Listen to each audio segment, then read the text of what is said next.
জীবনে একটি কথা হামেশা মনে রাখবে, এখানে কেউই তোমাকে সাথ দেওয়ার জন্য বসে নেই।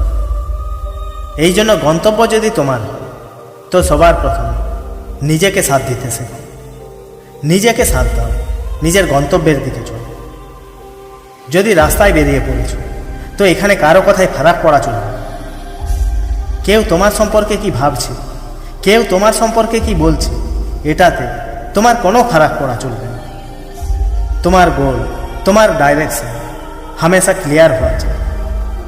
মনের মধ্যে এক লক্ষ্য হওয়া চাই, যে লক্ষ্য একদম ক্লিয়ার হওয়া চাই। দৃঢ় থাকো, অটল থাকো, আর সেই রাস্তায় চলতে থাকো।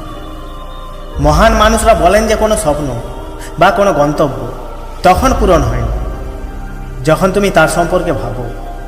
কোনো গন্তব্য তখন তোমার মেলে যখন তুমি সেই রাস্তায় চলো।